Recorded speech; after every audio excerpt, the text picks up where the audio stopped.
안녕하세요. 저는 이종규라고 합니다. 정말 어처구니 없던 제 이야기 좀 들어주세요.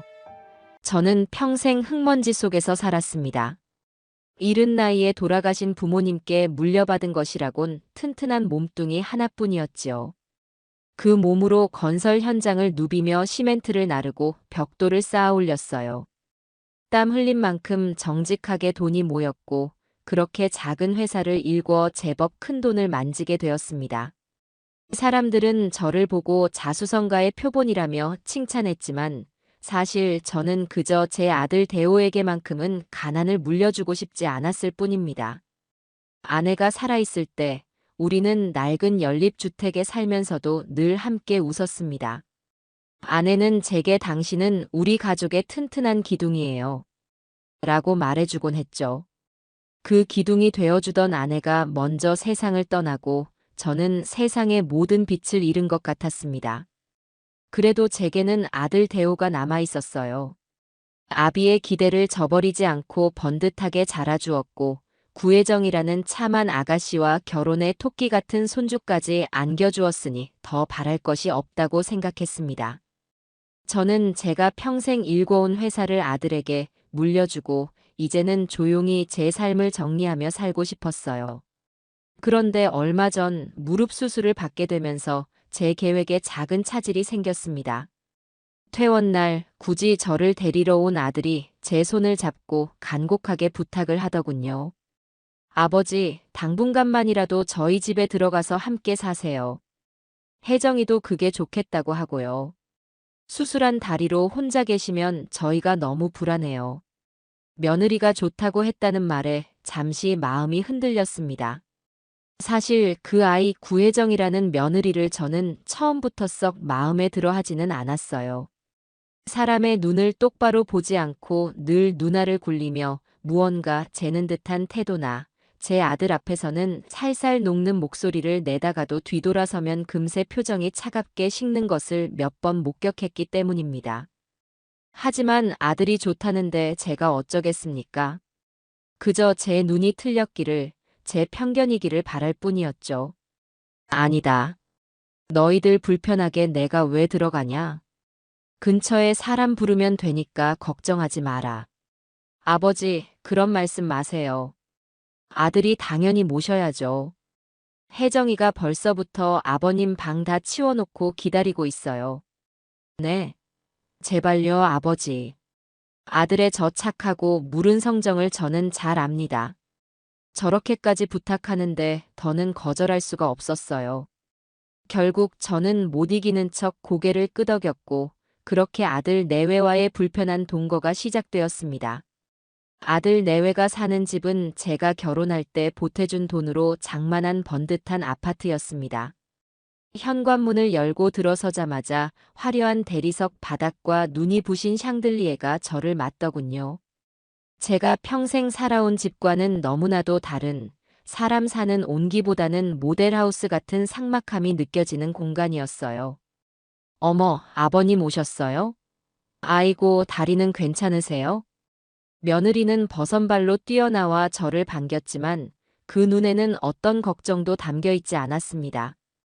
그저 형식적인 환대라는 것을 저는 첫눈에 알 수 있었죠. 제 짐을 받아드는 며느리의 손길은 조심스럽기보다는 귀찮아하는 기색이 역력했고 저를 위해 꾸며놓았다는 방은 햇볕도 잘 들지 않는 가장 작고 삭막한 방이었습니다. 그래도 아들 얼굴을 봐서 저는 그저 고맙다 한마디만 하고 방에 짐을 풀었어요. 문제는 다음 날 바로 시작되었습니다. 제가 평생 아침으로 즐겨 먹던 것이 바로 구수한 된장찌개입니다. 아침 일찍 일어나 냉장고를 열어보니 다행히 며느리가 사다 놓은 재료들이 있더군요. 저는 아들 내외에게 아침이라도 든든하게 끓여주고 싶은 마음에 정성껏 멸치 육수를 내고 된장을 풀어 찌개를 끓이기 시작했습니다. 구수한 냄새가 온 집에 퍼져나갈 때쯤 안방 문이 벌컥 열리며 며느리가 머리를 감싼 채 나왔어요. 어머, 이게 무슨 냄새야? 짜증이 가득 담긴 목소리였습니다. 며느리는 인상을 구긴 채 주방으로 오더니 끓고 있는 냄비를 보고는 질색하는 표정을 지었어요. 그리고는 보란듯이 거실과 주방의 모든 창문을 활짝 열어젖혔습니다. 아직은 쌀쌀한 초봄의 아침 공기가 집 안으로 훅 밀려 들어왔어요. 아버님, 죄송한데 저희는 아침에 빵 먹어요. 그리고 이런 냄새 심한 음식은 집에서 잘 안 해 먹거든요.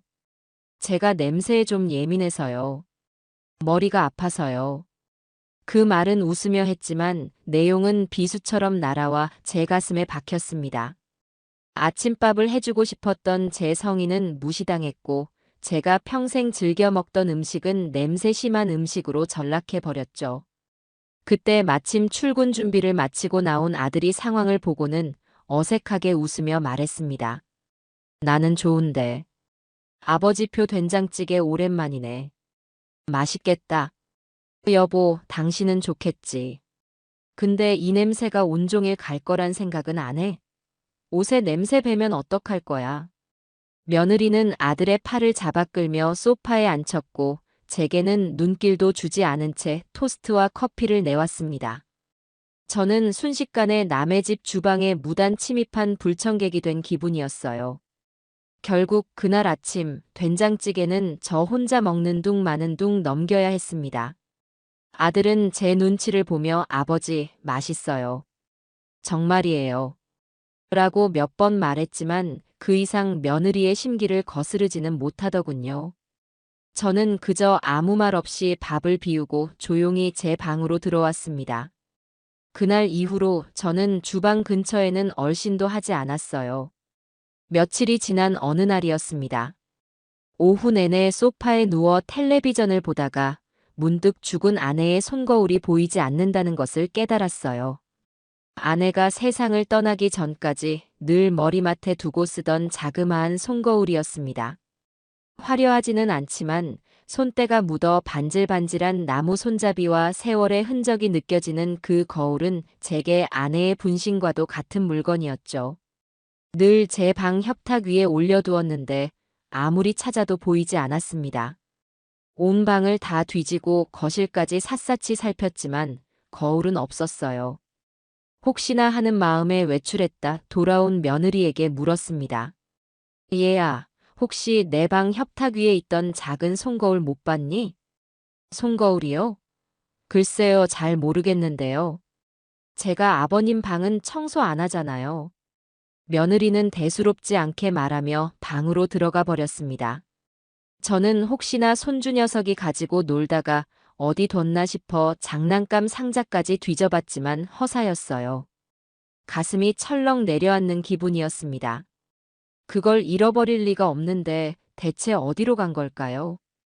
불안한 마음으로 집 안을 서성이다가 무심코 베란다에 내놓은 쓰레기 봉투를 보게 되었습니다.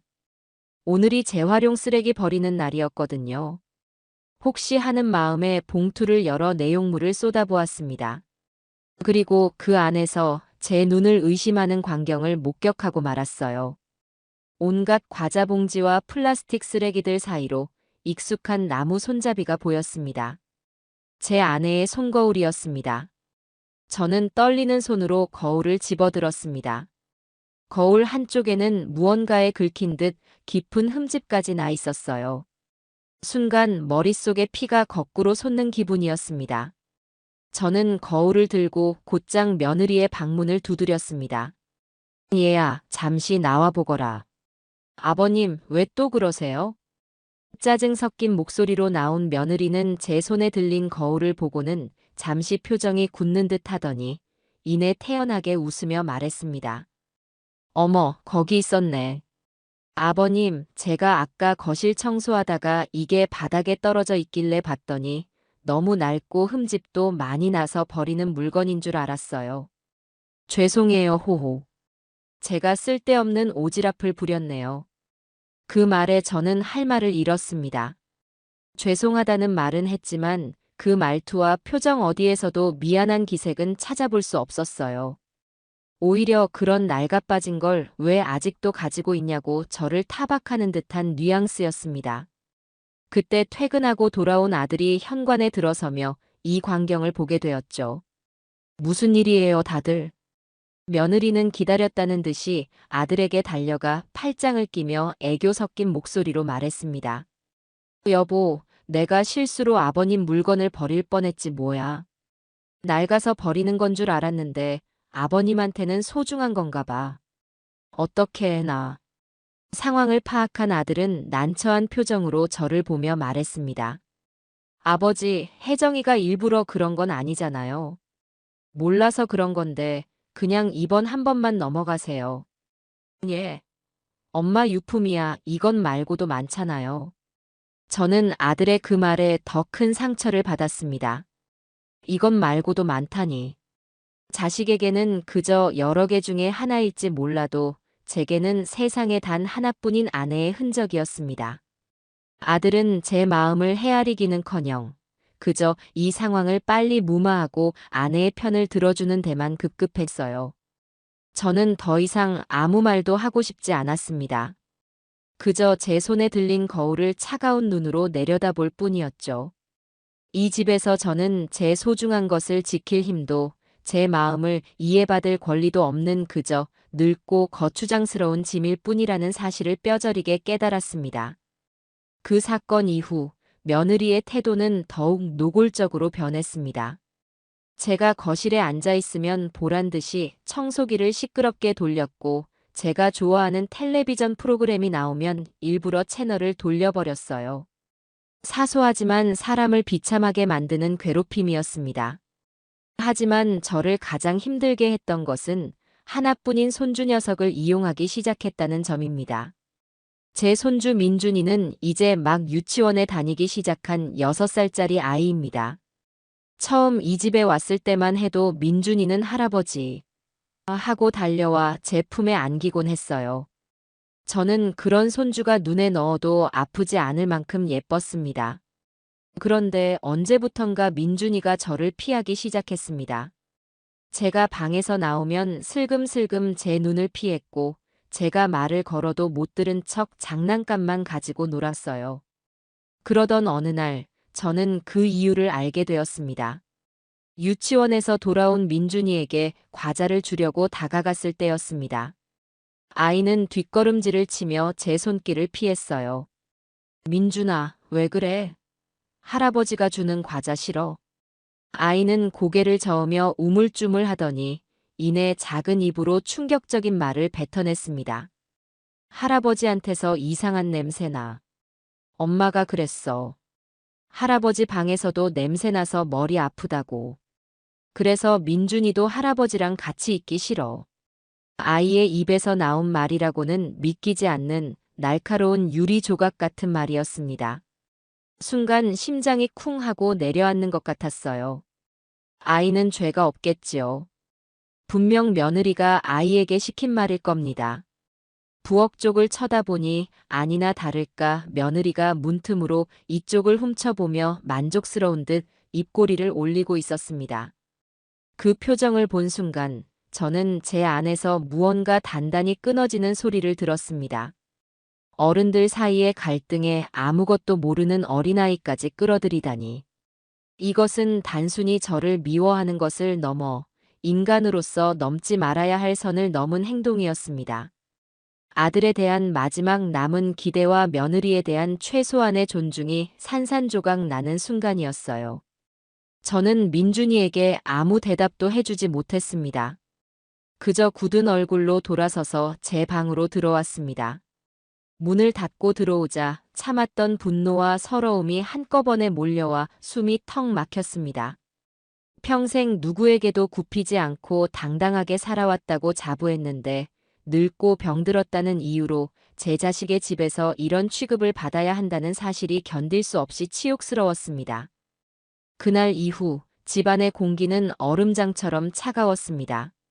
저는 제 방을 거의 나오지 않았고 며느리는 제가 없는 사람인 것처럼 행동했어요. 아들 녀석은 중간에서 어쩔 줄 몰라 하며 제 눈치와 아내의 눈치를 번갈아 살필 뿐 이 숨막히는 상황을 해결하려는 어떤 노력도 하지 않았습니다. 저는 그저 하루빨리 제 다리가 회복되어 이 집을 떠날 날만을 손꼽아 기다렸어요. 하지만 운명은 제가 조용히 물러나는 것을 허락하지 않으려는 모양이었습니다. 제 인생을 송두리째 뒤흔들게 될 그날은 지독한 몸살 기운과 함께 찾아왔습니다. 며칠 전부터 으슬으슬 춥고 온몸에 뼈마디가 쑤시는 것이 심상치 않다고 느꼈어요. 수술한 다리의 통증도 다시 심해지는 것 같았고요. 약을 먹고 온종일 이불을 뒤집어 쓰고 누워 있었지만 차도는 없었습니다. 저녁 때가 되자 허기가 몰려왔지만 몸을 일으킬 기운조차 없더군요. 그렇다고 아들 내외에게 아프다는 말을 하고 싶지는 않았습니다. 분명 며느리는 꾀병을 부린다며 타박을 할 것이고 아들은 안절부절 못하며 제 앞에서 아내의 눈치만 살필 것이 뻔했으니까요. 그런 꼴을 보느니 차라리 굶는 것이 낫다고 생각했습니다. 하지만 텅 빈 속에서 올라오는 허기는 늙고 병든 몸을 더욱 처량하게 만들었습니다. 저는 힘겹게 몸을 일으켜 비틀거리며 방을 나섰습니다. 마침 아들 내외는 저녁 약속이 있다며 한껏 치장을 하고 집을 나서는 참이었어요. 며느리는 평소보다 몇 배는 화려한 옷을 입고 짙은 향수를 뿌린 채 제 앞을 지나면서도 눈길 한 번 주지 않더군요. 아들 녀석만 제게 다가와 아버지, 저녁은 챙겨 드세요. 냉장고에 반찬 있으니까요. 하고 멋쩍게 말할 뿐이었습니다. 저는 그저 고개만 한번 끄덕여 보였습니다. 두 사람이 나가고 텅 빈 집에 저 혼자 남겨지자 깊은 고요함과 함께 서러움이 파도처럼 밀려왔습니다. 아들이 단 한 번만이라도 아버지, 어디 아프세요? 하고 물어봐 주었더라면 며느리가 차가운 눈빛 대신 따뜻한 죽 한 그릇이라도 끓여 주었더라면 제 마음이 이렇게까지 얼어붙지는 않았을 겁니다. 저는 씁쓸한 마음을 애써 삼키며 주방으로 향했어요. 냉장고 문을 열어보았지만 며느리가 말한 반찬이라는 것은 며칠 전에 사다 놓은 이제는 시들어가기 시작한 나물 몇 가지와 단무지뿐이었습니다. 입맛이 썼습니다. 그때 찬장 구석에 놓여있던 라면 봉지가 눈에 들어왔습니다. 젊었을 적 건설 현장에서 허기진 배를 채우기 위해 숱하게 끓여 먹었던 라면. 아내와 함께 밤늦게 출출하다며 냄비 하나에 머리를 맞대고 웃으며 먹었던 라면. 제게 라면은 그냥 음식이 아니라 고단했던 제 삶의 페이지마다 새겨진 추억이었습니다. 오늘은 왠지 그 라면이 간절하게 당겼습니다. 다른 것을 해먹을 기운도 없었고요. 저는 작은 냄비에 물을 올려 라면을 끓이기 시작했습니다. 보글보글 끓어오르는 소리와 함께 구수한 냄새가 퍼지자 잠시나마 시름을 잇는 기분이었습니다. 저는 다 끓인 라면을 낡은 양은 냄비째로 들고 거실 구석의 작은 밥상으로 향했습니다. 수술한 다리가 불편해 식탁 의자에 앉는 것보다 바닥에 앉는 것이 편했거든요. 김이 모락모락 피어오르는 라면을 한 젓가락 집어 입에 넣으려던 바로 그 순간이었습니다. 쾅! 하는 소리와 함께 현관문이 거칠게 열리고 나갔던 며느리가 잔뜩 상기된 얼굴로 씩씩거리며 들어왔습니다. 뒤따라 들어온 아들은 어쩔 줄 몰라 하며 쩔쩔매는 표정이었고요. 아마도 오는 길에 차 안에서 크게 다툰 모양이었습니다. 아, 진짜 짜증나. 며느리는 하이힐을 신은 채로 성큼성큼 거실로 들어오다가 구석에서 라면을 먹으려던 저를 발견하고는 그 자리에 우뚝 멈춰 섰습니다. 그리고는 마치 벌레라도 본 것처럼 얼굴을 찌푸리며 코를 틀어막더군요. 어머, 이게 무슨 냄새야? 아버님. 며느리의 목소리는 얼음처럼 차갑고 날카로웠습니다. 저는 순간 너무 놀라 입에 넣으려던 면발을 그대로 냄비에 떨어뜨렸습니다. 지금 집 안에서 라면을 끓여 드시는 거예요? 와, 진짜 못 참겠네. 이 집이 무슨 경로당이에요? 라면 냄새가 온 집안에 진동하는 거 안 보이세요? 저는 아무 대꾸도 할 수 없었습니다. 아픈 몸을 이끌고 겨우 끓인 라면 한 그릇이 이 아이에게는 집 안을 더럽히는 악취에 불과했던 겁니다. 며느리는 제 침묵을 긍정으로 받아들였는지 더욱 기세등등하게 소리쳤습니다. 제 인격과 삶 전체를 모독하는 끔찍한 말들이었습니다.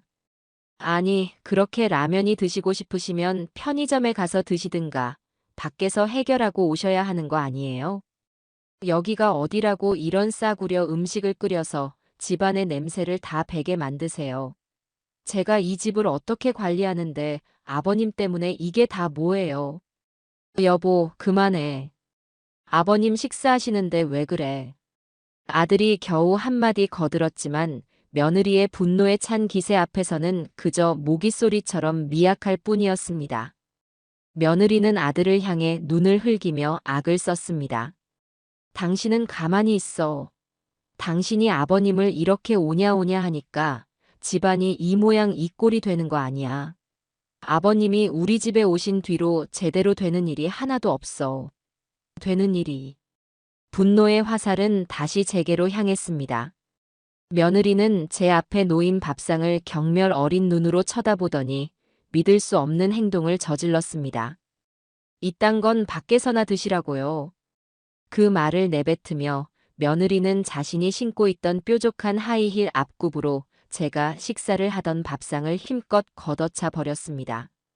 쨍그랑 하는 파열음과 함께 밥상이 공중으로 날아올랐고 그 위에 있던 뜨거운 라면이 담긴 양은 냄비는 그대로 제 다리 위로 쏟아졌습니다. 악!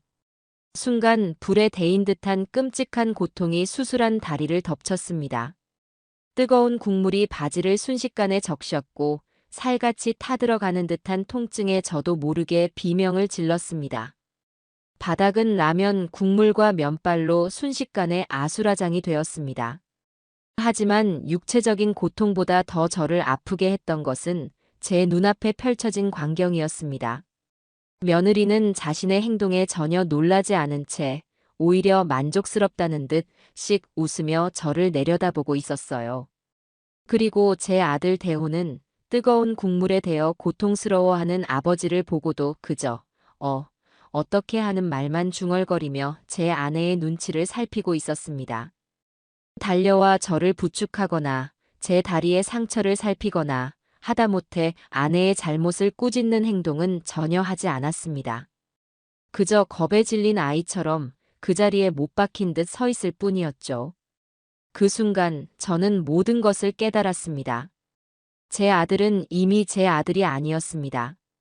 저 구혜정이라는 여자의 꼭두각시이자 자신의 아버지가 눈앞에서 모욕과 고통을 당해도 아무것도 하지 못하는 껍데기만 남은 존재라는 것을요. 제 안에서 무언가가 완전히 그리고 영원히 부서져 내렸습니다. 아들에 대한 마지막 남은 애정과 기대가 산산조각 났습니다. 다리의 통증이 거짓말처럼 사라지고 대신 그 자리에 차가운 분노가 얼음처럼 차오르기 시작했습니다. 저는 고통을 참고 천천히, 아주 천천히 고개를 들어 제 앞에 서 있는 며느리와 아들을 번갈아 보았습니다. 제 눈빛에 어떤 감정이 담겨 있었는지 기세등등하던 며느리의 얼굴이 순간 흠칫 굳어지는 것이 보였습니다. 저는 아무 말도 하지 않았습니다. 그저 끓어오르는 분노를 억누르며 바닥에 나뒹구는 라면 조각과 찌그러진 양은 냄비를 한참 동안 내려다보았습니다. 그리고는 아주 조용하고 제 평생 내뱉었던 그 어떤 말보다도 차가운 목소리로 말했습니다. 그래. 이 라면 값은 아주 비싸게 치르게 될 거다. 그 말은 며느리나 아들에게 한 말이 아니었습니다. 제 자신에게 하는 서약이자 돌이킬 수 없는 전쟁을 알리는 선전포고였습니다. 저는 더 이상 그들과 같은 공간에 머물고 싶지 않았습니다. 저는 화상 입은 다리를 절뚝이며 바닥에 난장판과 겁에 질린 아들, 그리고 당황한 며느리를 뒤로 한 채 묵묵히 제 방으로 들어갔습니다. 그리고는 가장 작은 가방 하나를 꺼내 제 지갑과 통장, 휴대폰, 그리고 죽은 아내의 손거울, 딱 이렇게만 챙겨 넣었습니다. 다른 것은 아무것도 필요 없었어요. 가방을 들고 방을 나왔을 때 거실은 여전히 정적에 휩싸여 있었습니다. 아들과 며느리는 제가 나온 것을 보고도 아무 말도 하지 못했어요. 저는 그들을 사람 취급도 하지 않고 그저 투명 인간처럼 지나쳐 현관으로 향했습니다. 신발을 신는 제 등 뒤로 아들이 겨우 목소리를 쥐어짰습니다. 아버지, 어디 가세요? 다리는 괜찮으세요? 저는 대답하지 않았습니다. 돌아보지도 않았습니다. 그저 현관문을 열고 한치의 망설임도 없이 그 지옥 같은 집을 나섰습니다. 문이 닫히기 직전 며느리가 어머, 저 영감탱이가 진짜 하고 소리치는 것을 들었지만 이제 그런 것은 아무런 상관이 없었습니다. 차가운 밤 공기가 화끈거리는 다리의 상처를 스치고 지나갔지만 오히려 정신이 맑아지는 기분이었습니다. 저는 엘리베이터를 타고 1층으로 내려와 아파트 단지를 빠져나오면서 단 한 번도 뒤를 돌아보지 않았습니다. 제 인생의 한 챕터가 가장 끔찍하고 치욕스러운 방식으로 완전히 끝났음을 직감했습니다.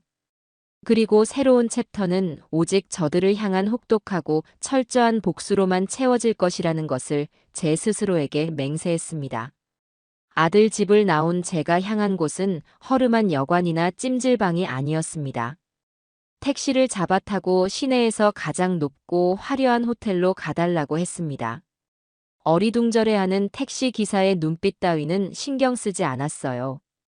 호텔 로비에 들어서자 남루한 제 행색을 본 직원이 잠시 주저하는 듯 했지만 제가 당당하게 스위트룸을 요구하자 태도가 금세 바뀌더군요.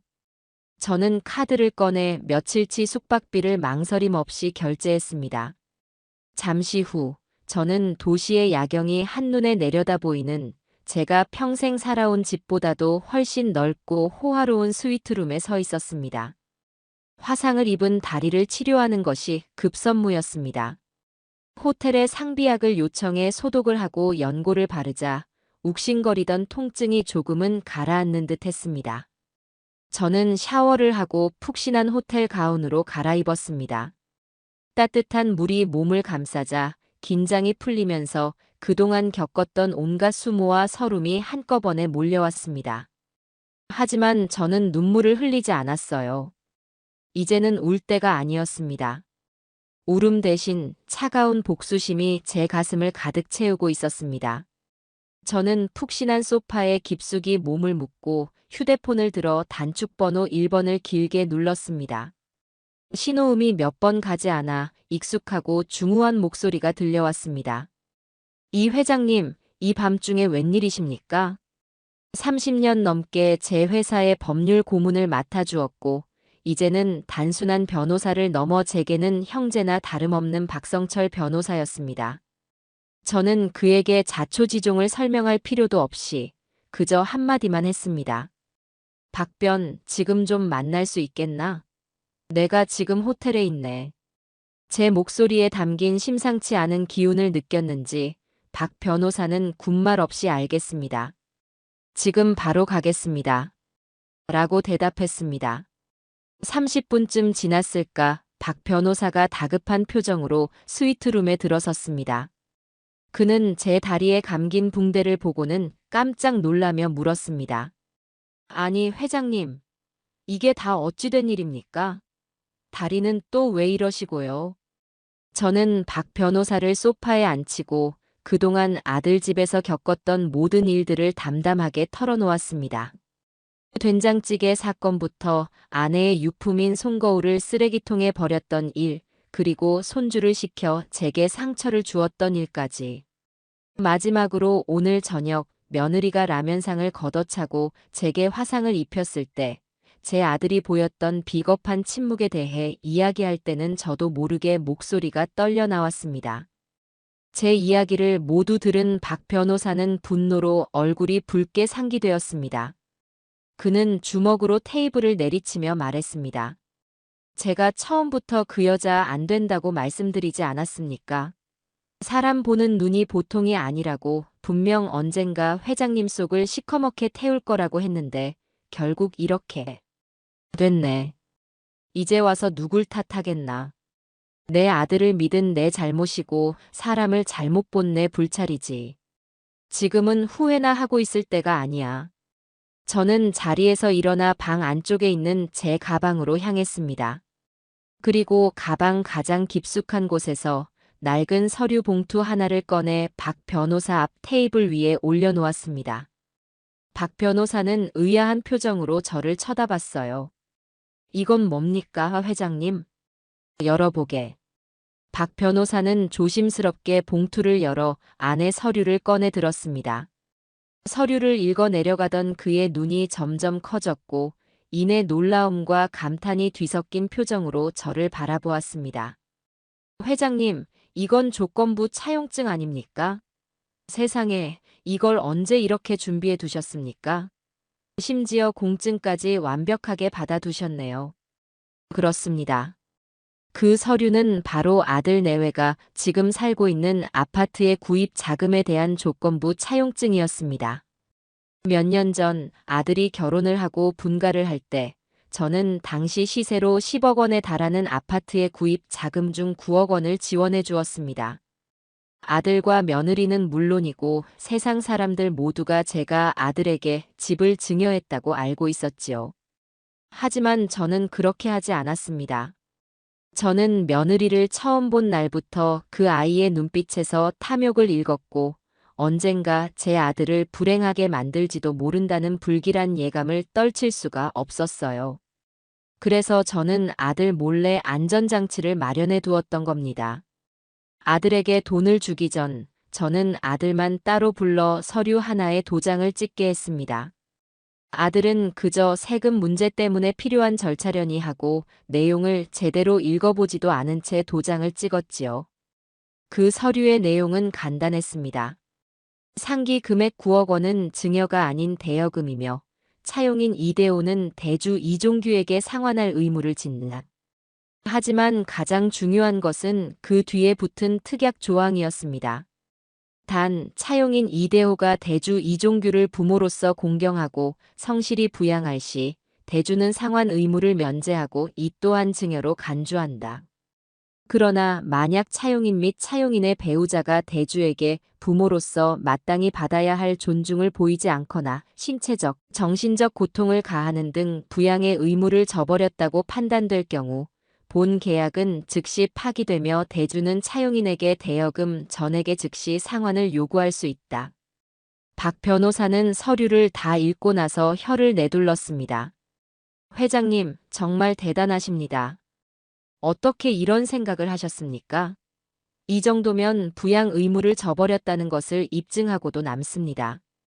계약을 파기할 수 있는 가장 확실한 명분을 얻었습니다. 그간의 일들은 이 명분을 뒷받침하는 강력한 증거가 되어줄 것이고요. 이 차용증은 법적으로 완벽하게 효력을 발휘할 겁니다. 저는 씁쓸하게 웃으며 말했습니다. 내가 이런 것까지 쓰게 될 날이 올 줄은 몰랐네. 그저 내 아들이 저 못된 여자에게 휘둘려 길을 잃을 때 마지막으로 잡아줄 동아줄 정도로만 생각했는데 그 동아줄이 이제는 저들의 목을 쥘 올가미가 될 줄이야. 올감이라니요. 당치도 않은 말씀입니다. 이건 회장님의 정당한 권리입니다. 그래서 이제 어떻게 하실 생각이십니까? 저는 창밖의 어두운 도시를 내려다보며 아주 차갑고 단호한 목소리로 말했습니다. 우선 저것들에게 현실을 알려줘야지. 저들이 지금 누리고 있는 모든 것들이 누구의 것인지, 그리고 그것을 잃는 것이 얼마나 끔찍한 일인지 말이야. 저는 박 변호사를 바라보며 지시했습니다.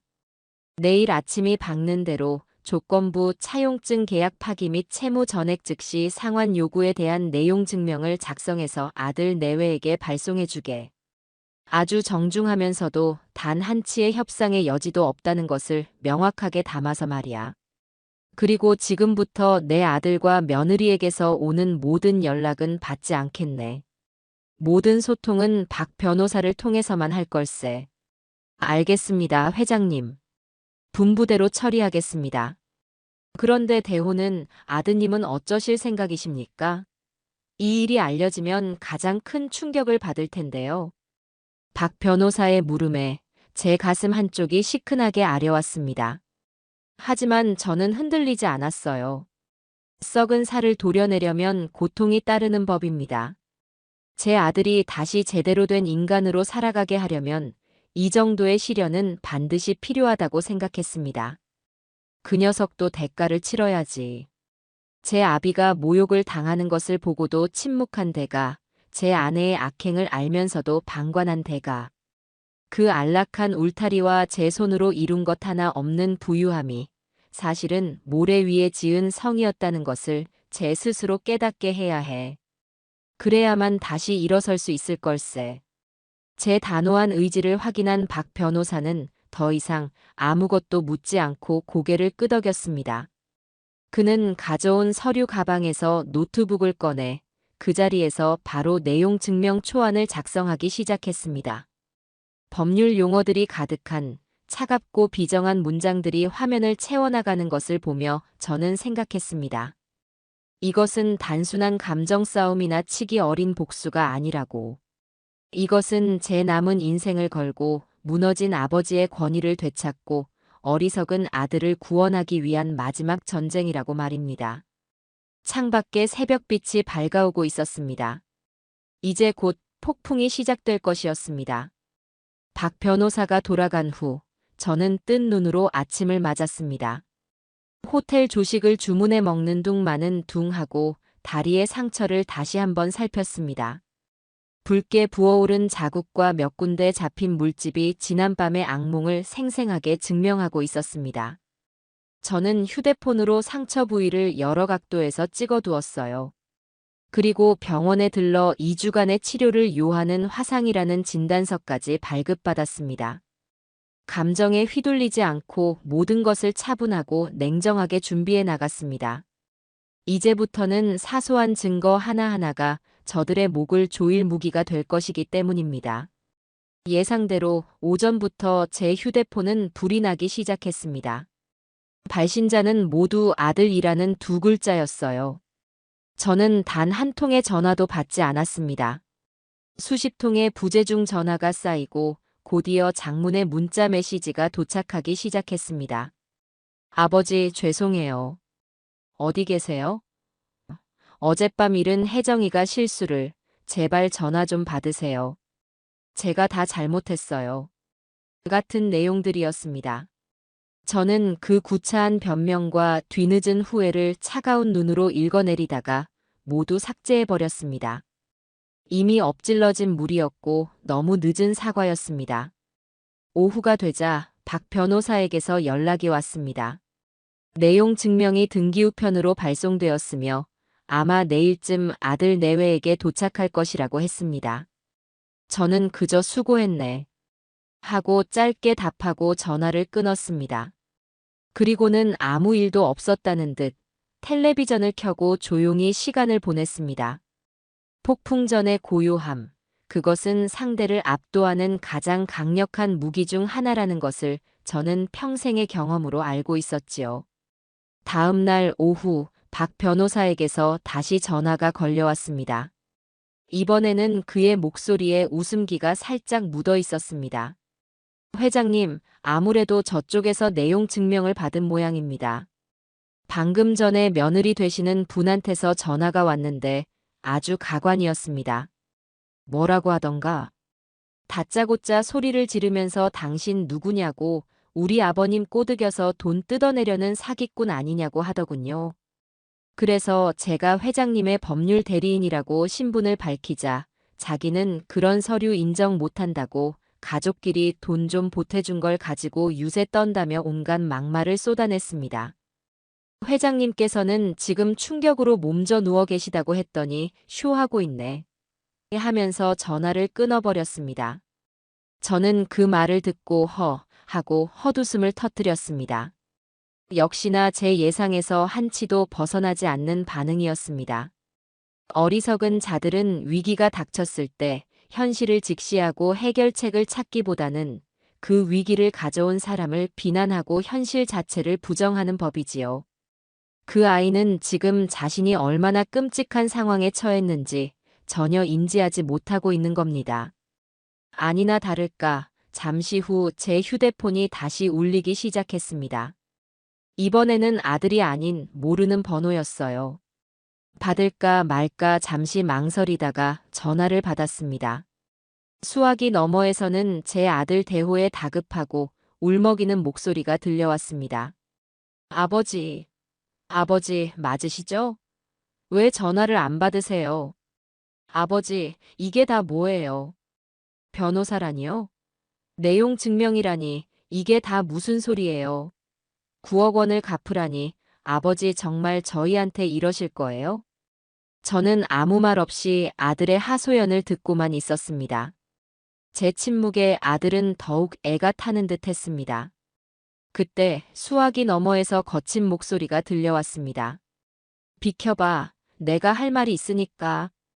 곧이어 전화기를 빼앗는 소리가 들리더니 며느리의 앙칼진 목소리가 제 귀를 찔렀습니다. 여보세요? 이 영감탱이가 진짜 보자 보자 하니까 사람을 뭘로 보고 지금 우리한테 협박하는 거예요? 저는 이때다 싶어 통화 버튼 옆에 있는 녹음 버튼을 조용히 눌렀습니다. 며느리는 제가 녹음을 시작한 줄은 꿈에도 모른 채 그동안 제 앞에서 애써 감춰왔던 본성을 남김없이 드러내기 시작했습니다. 나이 먹었으면 곱게 늙을 것이지. 어디서 돈 몇 푼 쥐어준 거 가지고 사람을 이렇게 괴롭혀요? 그 돈이 정말 영감 돈이에요? 어차피 우리 대호 씨한테 물려줄 돈 좀 미리 당겨 쓴 거 아니냐고요. 안 그래요? 그런데 이제 와서 그걸 갚으라니 길 가던 개가 웃을 일이네, 정말. 막말은 거기서 그치지 않았습니다. 그리고 뭐, 부양의 의무, 존중, 웃기지 말라고 하세요. 내가 영감 똥오줌 못 가릴 때까지 수발 들어줘야 그게 존중이에요. 내 인생, 내 청춘을 영감 하나 때문에 희생하라고요? 나는 절대로 그렇게 못해. 그 집, 이제 우리 집이야. 당신 아들 집이라고. 그러니까 그 더러운 차용증. 쪼가리 당장 찢어버리고 다시는 우리 앞에 나타나지 마세요. 안 그러면 내가 영감 상대로 접근금지 신청해버릴 테니까 그런 줄 알아요. 왜 말이 없어? 찔려. 내가 틀린 말했어? 그러니까 정신 차려. 이 노망난 영감탱이야. 격앙된 목소리로 온갖 폭언과 저주를 쏟아내던 며느리는 제풀에 지쳤는지 A씨 하는 상스러운 소리와 함께 전화를 거칠게 끊어버렸습니다. 저는 통화가 종료되었습니다. 라는 기계음이 들리고 나서도 한참 동안 휴대폰을 귀에서 떼지 못했습니다. 며느리의 목소리가 담긴 녹음 파일은 이제 그 어떤 공증 서류보다도 강력한 저들의 추악한 민낯을 증명할 결정적인 증거가 되었습니다. 며칠 후 박 변호사를 통해 아들 내외의 동향을 전해 들을 수 있었습니다. 그들은 역시나 변호사를 찾아갔다고 합니다. 하지만 그들이 찾아간 곳은 박 변호사처럼 유능하고 비싼 변호사가 아닌 아마도 인터넷에서 가족 간 채무 상담 같은 키워드로 검색해서 찾아냈을 법한 수임료가 저렴한 영세 법률 사무소였을 겁니다. 아니나 다를까 그곳에서 그들이 얻은 답변은 며느리의 오만함을 더욱 부채질하는 내용이었습니다. 가족 간의 차용증은 실제 돈이 오갔다는 명백한 증거가 없으면 효력을 인정받기 어려운 경우가 많습니다. 특히나 부모 자식 간에는요. 아마 아버님께서 화가 나셔서 두 분을 겁주시려고 그러는 걸 겁니다. 정말로 소송까지 가진 않을 거예요. 너무 걱정하지 마시고 당분간은 그냥 모르는 척하고 계셔보세요. 시간이 지나면 아버님도 화가 풀리실 겁니다. 그 엉터리 같은 조언을 며느리는 금과 옥조처럼 받아들인 모양이었습니다. 박 변호사의 말에 따르면 그날 이후 아들 내외는 제게 더 이상 연락을 하지 않았다고 합니다. 내용 증명 따위는 애초에 받지도 않았다는 듯 평소와 다름없이 생활하고 있다는 것이었습니다. 아마도 며느리는 역시 내 생각이 맞았어. 늙은 영감탱이가 겁만 주려다 제풀에 지친 거야. 하며 의기양양해하고 있겠지요. 아들은 그 옆에서 불안해하면서도 아내의 기세에 눌려 아무 말도 못하고 있을 테고요. 저는 그들의 어리석음이 가엾기보다는 오히려 다행이라고 생각했습니다. 저들이 저렇게 방심하고 현실을 외면하고 있을 때 저는 더 철저하고 완벽하게 다음 단계를 준비할 수 있으니까요. 저는 박 변호사에게 전화를 걸어 말했습니다. 이제 더는 기다릴 필요가 없겠네. 바로 소장을 접수하게. 대여금 반환 청구 소송. 증거는 차고 넘치도록 있으니 우리가 질 확률은 없을 걸세. 아, 그리고 며느리의 폭언이 담긴 녹취록과 내 다리의 상해 진단서도 함께 제출하게. 저것들이 단순한 채무 불이행이 아니라 파렴치한 폐륜을 저질렀다는 것을 재판부가 명확하게 알 수 있도록 말이야. 알겠습니다, 회장님. 즉시 처리하겠습니다. 수학이 넘어 박 변호사의 목소리에는 이제 확신이 가득 차 있었습니다. 법의 심판은 더디지만 반드시 올바른 곳을 향해 움직인다는 것을 그는 알고 있었기 때문입니다. 이제 주사위는 던져졌습니다.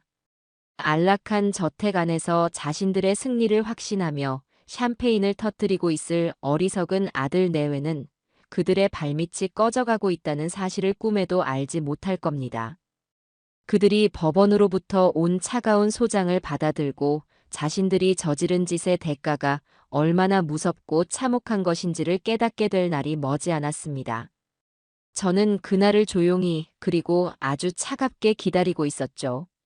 소송을 제기하고 첫 재판 기일이 잡히기까지는 생각보다 긴 시간이 걸렸습니다.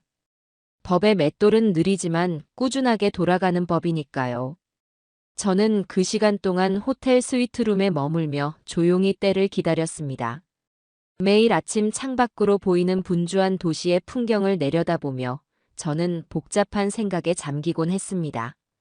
제 마음속에 남은 질문은 단 하나였습니다. 어쩌다 내 아들이 저런 여자에게 빠져 제 아비까지 내팽개치는 지경에 이르렀을까?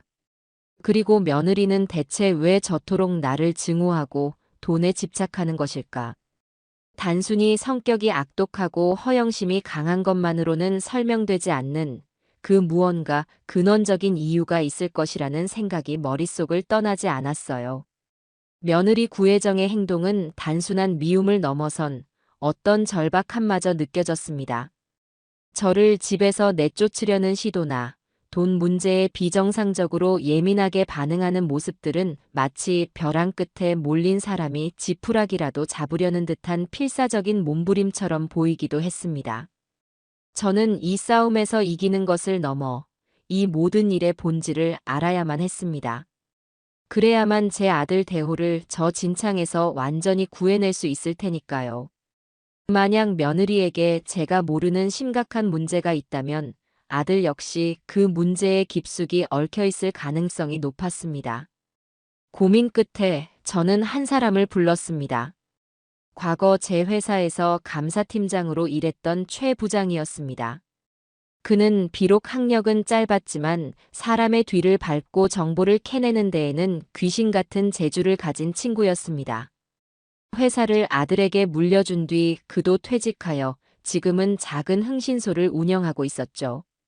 저는 최 부장에게 연락해 호텔로 와달라고 부탁했습니다. 오랜만에 만난 최 부장은 제 행색과 상황을 보고는 크게 놀랐지만 이내 제 의도를 파악하고는 진지한 표정으로 제 앞에 앉았습니다. 회장님, 저를 부르셨다는 것은 무언가 좋지 않은 일을 조사해야 한다는 뜻이겠지요. 역시 최 부장은 눈치가 빨라. 내 며느리 구혜정이라는 아이에 대해 좀 알아봐줘야겠네. 그 아이가 요즘 돈 문제 때문에 나를 못살게 구는 것 같은데 단순한 씀씀이 문제인지 아니면 다른 심각한 일이 얽혀 있는지 알아야겠어. 단, 내 아들 대호는 이 사실을 절대로 알아서는 안 되네. 조용하고 신속하게 처리해주게. 저는 최 부장에게 며느리의 이름과 나이, 그리고 제가 알고 있는 몇 가지 정보를 적어주었습니다. 최 부장은 메모를 받아들고는 비장한 표정으로 말했습니다. 알겠습니다, 회장님. 제게 일주일만 주십시오. 그 여자의 과거부터 현재까지 먼지 한 톨까지 샅샅이 털어오겠습니다. 최 부장이 돌아가고 저는 다시 기나긴 기다림의 시간을 보냈습니다. 소송 준비는 박 변호사가 일사천리로 진행하고 있었기에 제가 직접 나설 일은 없었어요. 저는 그저 최 부장이 가져올 진실의 조각들을 기다릴 뿐이었습니다. 그리고 정확히 일주일 후 최 부장에게서 연락이 왔습니다. 그의 목소리는 잔뜩 가라앉아 있었습니다. 회장님, 드릴 말씀이 있습니다. 지금 계신 곳으로 찾아뵈어도 되겠습니까? 잠시 후 제 앞에 나타난 최 부장의 손에는 두툼한 서류 봉투가 들려 있었습니다. 그의 표정은 그 어느 때보다도 심각했어요. 그는 봉투를 테이블 위에 올려놓으며 무거운 입을 열었습니다. 회장님, 마음 단단히 먹고 들으셔야 할 것 같습니다. 구혜정 씨의 문제는 생각보다 아주 훨씬 심각한 수준입니다. 최 부장이 내민 보고서의 첫 장을 넘기는 순간 저는 제 눈을 의심했습니다. 보고서의 내용은 충격 그 자체였습니다. 며느리 구혜정은 결혼 전부터 이미 수천만 원의 카드빚을 지고 있었다고 합니다. 화려한 명품과 해외여행으로 분수에 맞지 않는 씀씀이를 감당하지 못했던 것이죠. 아들과 결혼하면서 그 빚의 일부를 정리하는 듯 했지만 그것은 시작에 불과했습니다. 진짜 문제는 그녀의 친정이었습니다. 며느리의 아버지가 운영하던 작은 공장이 몇 년 전부터 심각한 경영난에 시달렸고 결국에는 부도 직전까지 몰렸다는 것이었습니다. 며느리는 그 사실을 제 아들에게 숨긴 채 결혼 후에도 계속해서 친정으로 막대한 돈을 빼돌리고 있었습니다.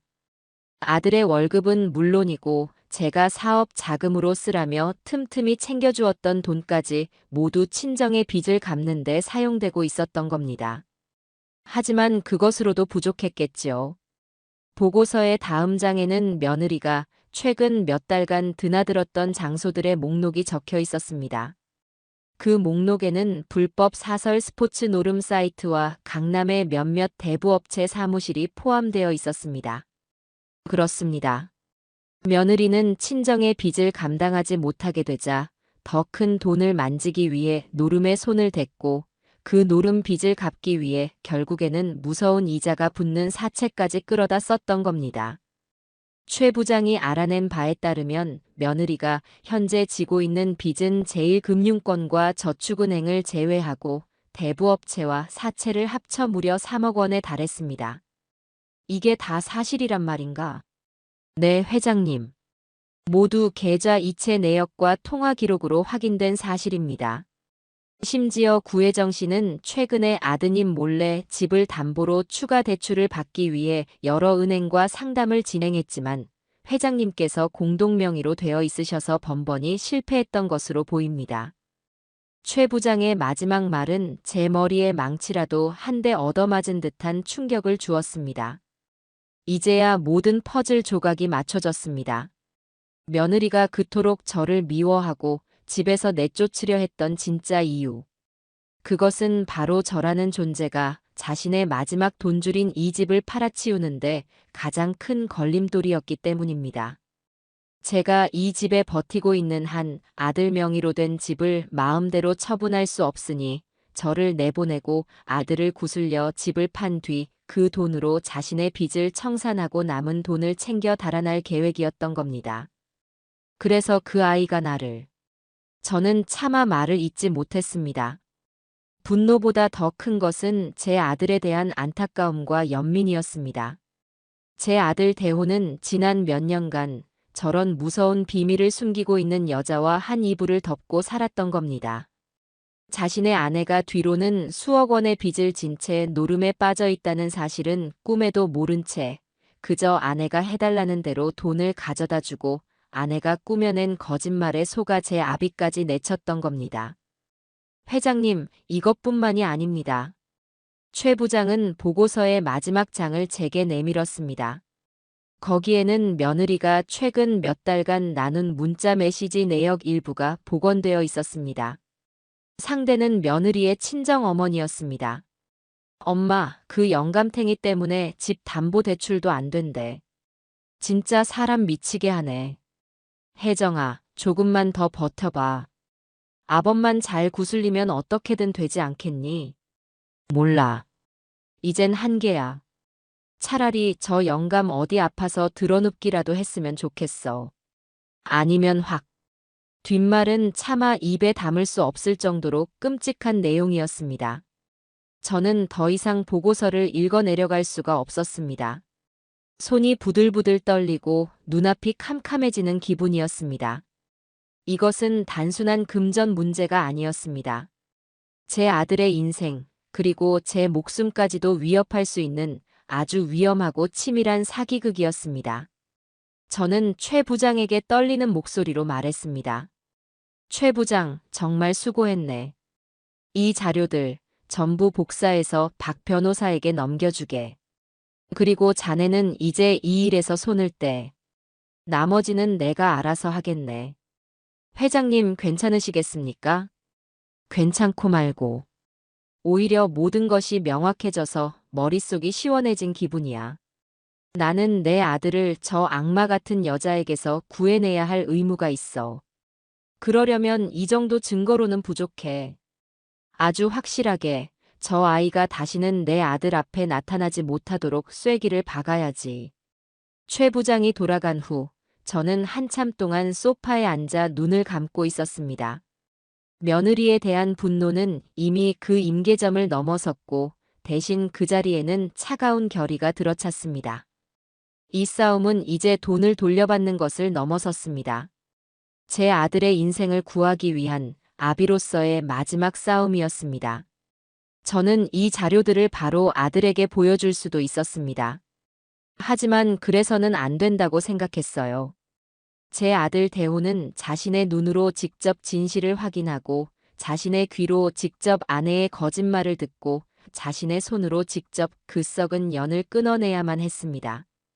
그래야만 평생을 후회와 자책 속에서 살아가지 않을 테니까요. 그러기 위해서는 더 확실한 무대가 필요했습니다. 바로 법정이라는 이름의 무대 말입니다. 저는 이제 그 무대 위에서 제 인생을 건 마지막 연극을 시작할 준비를 마쳤습니다. 첫 번째 조정 기일이 잡혔습니다. 재판까지 가기 전 판사 앞에서 양측의 의견을 조율하고 합의를 유도하는 절차였지요. 저는 박 변호사와 함께 법원으로 향했습니다. 복도를 지나 조정실로 향하는 길에 복도 저편에서 걸어오고 있는 아들과 며느리를 마주쳤습니다. 몇 주 만에 보는 아들의 얼굴은 반쪽이 되어 있었고 며느리는 잔뜩 날이 선 표정으로 주변을 두리번거리고 있었습니다. 저와 눈이 마주치자 며느리는 저를 잡아먹을 듯이 노려보며 제게 다가오려 했지만 옆에 있던 싸구려 변호사가 그 팔을 잡아 막더군요. 아들은 그저 고개를 푹 숙인 채 제 얼굴을 쳐다보지도 못했습니다. 조정실 안 판사님과 조정위원들 앞에서 우리는 서로 마주보고 앉았습니다. 며느리 측 변호사가 먼저 입을 열었습니다. 그의 주장은 지난번과 똑같았습니다. 존경하는 재판장님, 이 사건은 부모 자식 간의 애정에서 비롯된 금전 지원을 아버님께서 일시적인 감정 문제로 채무 관계로 주장하는 매우 안타까운 사건입니다. 이 차용증은 법적 효력을 갖기 어려운 형식적인 서류에 불과하며 그가 한참 동안 감정에 호소하는 궤변을 늘어놓는 동안 박 변호사는 아무 말 없이 그의 말을 끝까지 듣고만 있었습니다. 그리고 마침내 그의 말이 끝나자 박 변호사는 조용히 자리에서 일어나 준비해 온 서류 뭉치를 재판장에게 제출했습니다. 재판장님, 지금부터 피고 측의 주장이 얼마나 허황되고 파렴치한 것인지 증명해 보이겠습니다. 첫 번째 증거 자료입니다. 이것은 원고와 피고 이대호 군이 작성하고 공증까지 마친 차용증 원본입니다. 피고 측 변호인께서는 이것이 형식적인 서류라고 주장하셨지만 공증인의 직인까지 찍힌 명백한 법률 문서입니다. 박 변호사는 이어서 다음 자료를 제출했습니다. 바로 제 다리의 화상 사진과 상해 진단서였습니다. 두 번째 증거 자료입니다. 피고 구혜정 씨는 원고에게 뜨거운 국물을 쏟아부어 전치 2주의 화상을 입혔습니다. 이는 차용증에 명시된 신체적, 정신적 고통을 가하는 행위에 정확히 부합하며 채무 즉시 상환의 명백한 사유가 됩니다. 며느리의 얼굴이 하얗게 질리기 시작했습니다. 하지만 박 변호사의 공격은 거기서 끝나지 않았습니다. 그는 작은 녹음기 하나를 꺼내 들었습니다. 마지막으로 피고 구혜정 씨가 원고에게 어떤 정신적 고통을 가했는지 그 생생한 목소리를 재판장님과 조정위원님들께서 직접 들어보시기 바랍니다. 박 변호사가 녹음기를 틀자 조정실 안에는 며느리의 앙칼진 목소리가 울려 퍼졌습니다. 이 영감탱이가 진짜 나이 먹었으면 곱게 늙을 것이지. 그 돈이 정말 영감 돈이에요? 정신 차려. 이 노망난 영감탱이야. 온갖 폭언과 저주가 담긴 목소리가 흘러나오자 조정실의 공기는 순식간에 얼어붙었습니다. 며느리는 저거 꺼요. 끄라고요. 하고 소리쳤지만 아무도 그녀의 말을 듣지 않았습니다. 재판장은 미간을 찌푸린 채 녹음 내용을 끝까지 들었고 며느리 측 변호사는 마치 유령이라도 본 사람처럼 새파랗게 질린 얼굴로 입을 다물지 못했습니다. 녹음이 끝나자 조정실 안에는 무거운 침묵만이 흘렀습니다. 재판장은 며느리를 향해 차가운 목소리로 물었습니다. 피고 구혜정 씨, 이 목소리 본인 맞습니까? 며느리는 아무 대답도 하지 못하고 그저 입술만 파르르 떨고 있었습니다. 재판장은 한심하다는 듯 혀를 차며 더 이상 조정을 진행할 의미가 없다고 판단했습니다.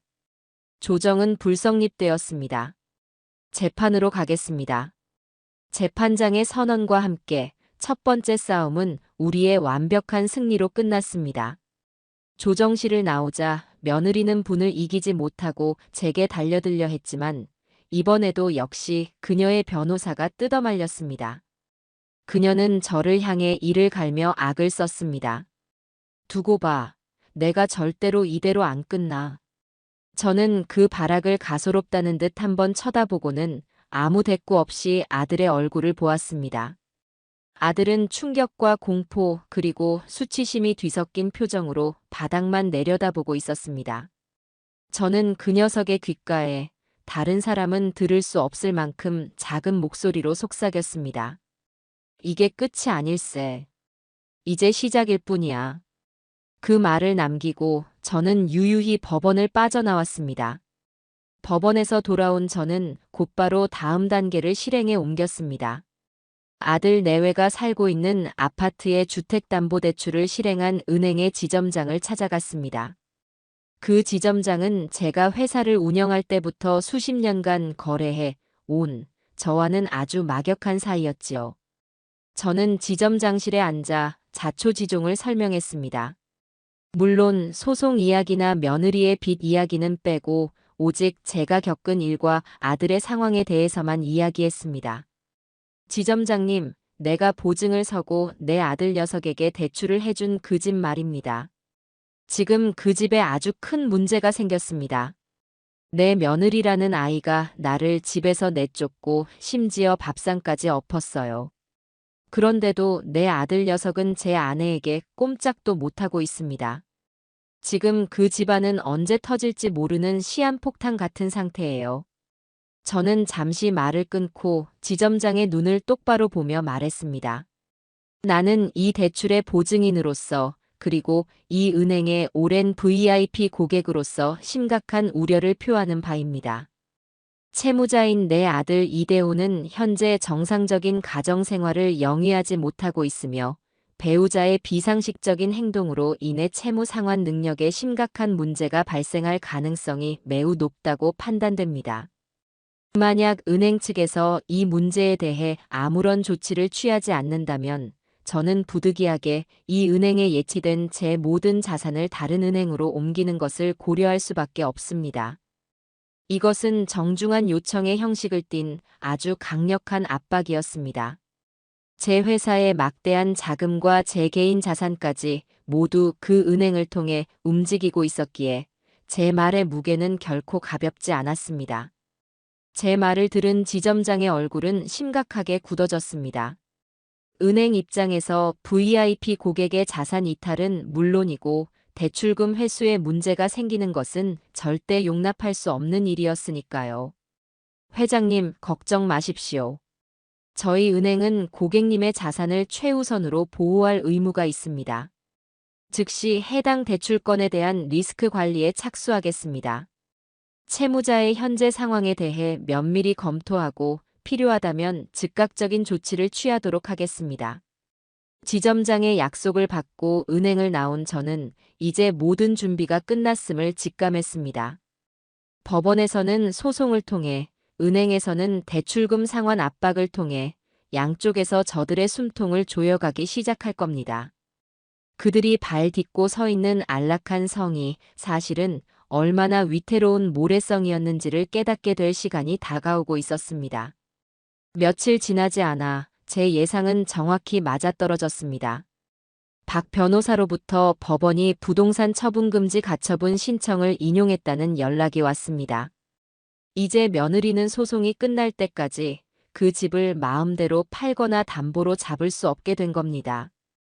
그녀의 마지막 돈줄이 완벽하게 차단된 셈이지요. 그리고 거의 동시에 아들 녀석에게서 울먹이는 전화가 걸려왔습니다. 아버지, 은행에서 전화가 왔어요. 갑자기 저희 집 대출에 문제가 생겼다면서 대출금 전액을 일시 상환해야 할 수도 있다고 해요. 이게 다 아버지 때문이죠? 아버지께서 은행에 무슨 말씀을 하신 거예요? 제발 저희 좀 살려주세요, 아버지. 수화기 너머로 아들의 절규와 함께 옆에서 그 영감탱이가 우리를 다 죽이려고 작정했어. 하고 악을 쓰는 며느리의 목소리가 섞여 들려왔습니다. 저는 아무 대답 없이 조용히 전화를 끊었습니다. 이제 공은 저들에게 넘어갔습니다. 법원과 은행이라는 그들 스스로는 절대 감당할 수 없는 거대한 벽에 사방이 가로막힌 채 그들은 이제 서로를 물어뜯으며 자멸의 길을 걷게 될 것이 분명했습니다. 저는 그저 그들이 스스로 무너져 내리는 모습을 가장 높은 곳에서 조용히 지켜볼 생각이었습니다. 사면초가 아마 그 당시 아들 내외의 상황을 이보다 더 정확하게 표현할 말은 없을 겁니다.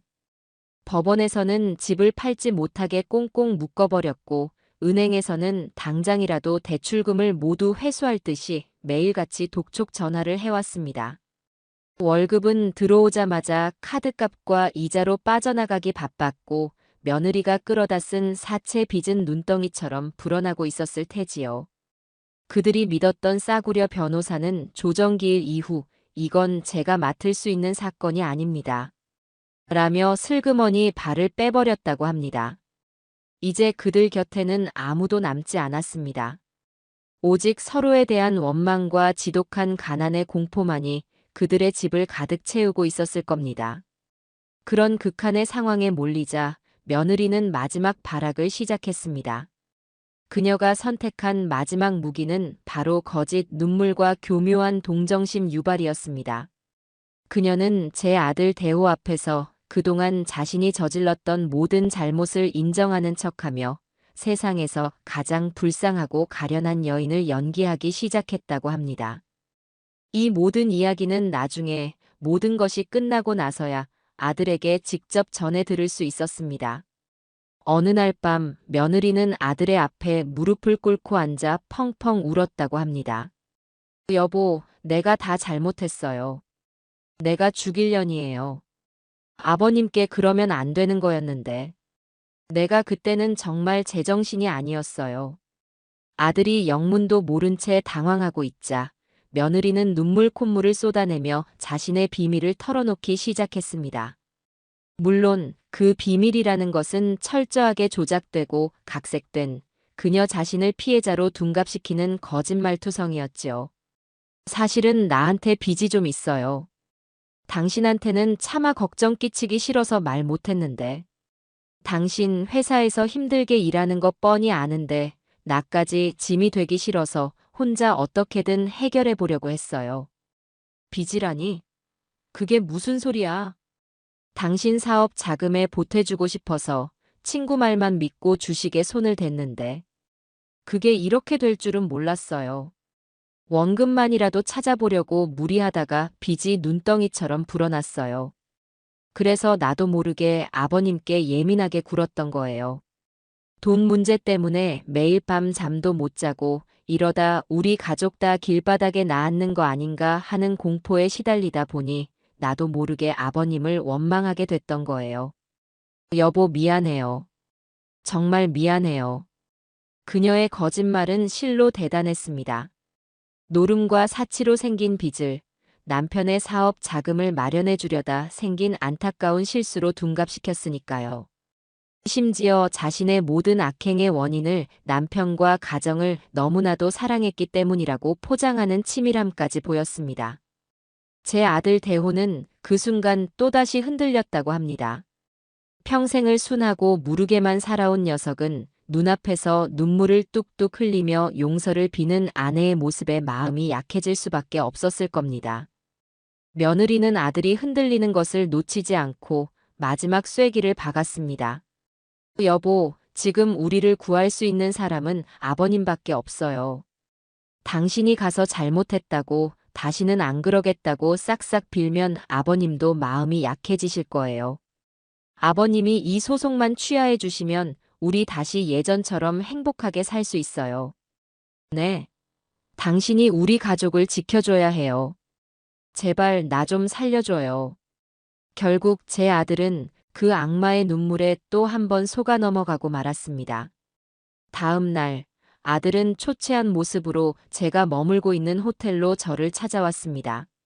로비에서 연락을 받고 내려가 보니 녀석은 저를 보자마자 그 자리에 털썩 무릎을 꿇었습니다. 아버지, 제가 잘못했습니다.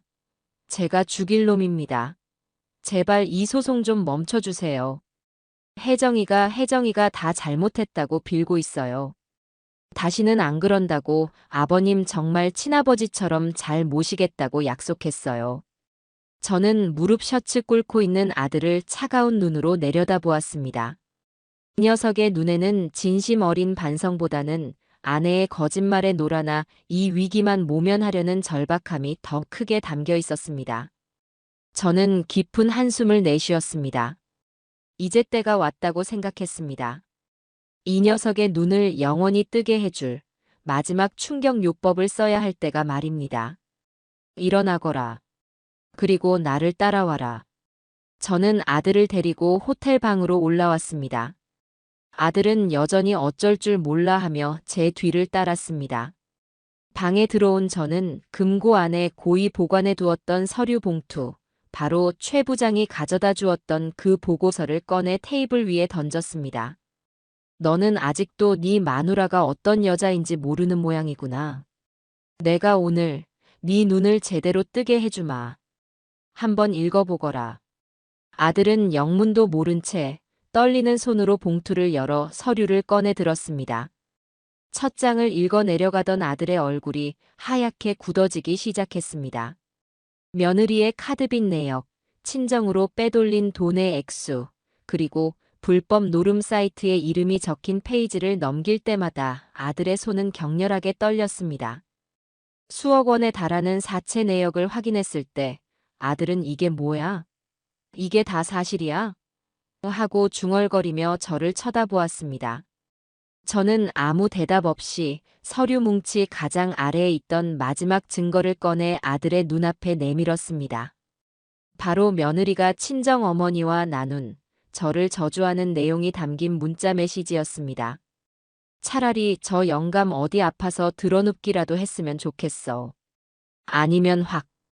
그 문장을 읽은 순간 아들의 눈빛이 완전히 무너져 내렸습니다. 충격, 배신감, 분노, 절망. 세상의 모든 부정적인 감정이 그 얼굴에 담겨 있었습니다.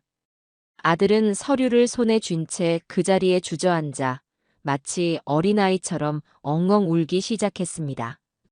자신이 믿었던 아내의 모든 것이 거짓이었다는 사실, 자신이 철저하게 이용당했다는 사실, 그리고 그 거짓에 속아 제 아비의 가슴에 대못을 박았다는 죄책감이 한꺼번에 몰려왔을 겁니다.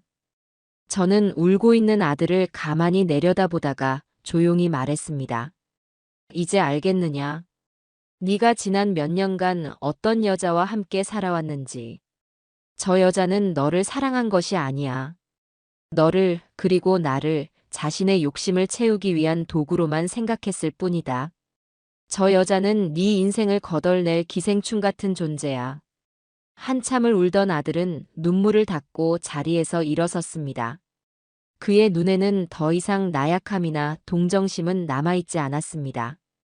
대신 차갑고 단단한 분노와 결의가 자리 잡고 있었어요.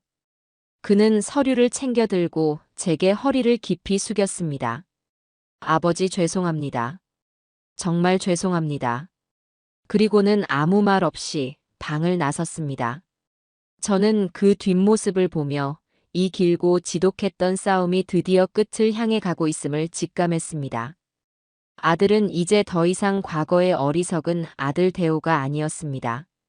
그는 진실이라는 이름의 비수를 손에 쥔 채 자신의 인생을 망친 악마를 처단하기 위해 집으로 돌아가고 있었습니다. 그날 밤 아들의 집에서는 상상할 수 있는 가장 끔찍한 부부싸움이 벌어졌다고 합니다. 집에 돌아온 아들은 아내에게 아무것도 묻지 않고 그저 제가 주었던 증거 서류들을 그녀의 얼굴 앞에 집어 던졌습니다. 자신의 모든 비밀이 탄로난 것을 안 며느리는 처음에는 발뺌을 하다가 이내 본색을 드러냈습니다. 그래, 어쩔 건데. 네가 뭘 할 수 있는데. 네가 잘났으면 내가 저런 짓까지 했을 것 같아. 다 네가 무능하고 돈 못 버는 탓이야. 그녀는 자신의 잘못을 인정하기는커녕 모든 책임을 아들에게 떠넘기며 온갖 저주와 악담을 퍼부었습니다. 그 추악한 민낯을 마주한 순간 아들의 마음속에 남아있던 마지막 미련 한 조각까지 완전히 사라졌다고 합니다. 아들은 그 길로 집을 나와 다시는 그곳으로 돌아가지 않았습니다. 길고 길었던 악몽이 드디어 끝나는 순간이었습니다. 아들이 집을 나온 뒤 우리의 싸움은 새로운 국면으로 접어들었습니다. 이제는 더 이상 저 혼자만의 외로운 싸움이 아니었습니다. 제 곁에는 모든 진실을 알게 된 아들이 있었고 우리는 부서진 부자 관계를 회복하기 위한 첫걸음을 법정에서 함께 내딛게 되었습니다. 최종 변론 기일이 잡혔고 저는 아들과 함께 법원으로 향했습니다. 법원 복도에서 마주친 며느리의 모습은 가히 처참했습니다.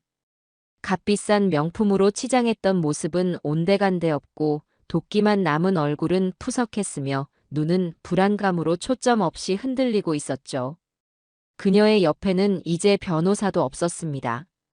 혼자였습니다. 우리를 발견한 그녀는 증오가 가득 담긴 눈으로 저와 아들을 번갈아 쏘아보았지만 예전과 같은 기세는 조금도 느껴지지 않았습니다. 그저 마지막 남은 자존심으로 버티고 선 가여운 폐잔병의 모습이었어요. 법정 안 피고석에 홀로 앉은 며느리는 최후의 발악을 시작했습니다. 그녀는 판사 앞에서 눈물을 흘리며 자신이 얼마나 불쌍한 피해자인지를 연기하기 시작했습니다. 존경하는 재판장님, 저는 억울합니다. 저는 그저 남편을 내조하고 시아버님을 잘 모시려 했던 죄밖에 없습니다. 그런데 저 시아버님은 처음부터 저를 미워하셨고 어떻게든 저를 이 집에서 내쫓으려고 혈안이 되어 있었습니다. 저 녹음 파일도 다 조작된 겁니다. 저를 함정에 빠뜨리기 위해 일부러 저를 화나게 만들고 몰래 녹음한 것이라고요. 그녀의 거짓말은 뻔뻔하기 그지없었습니다.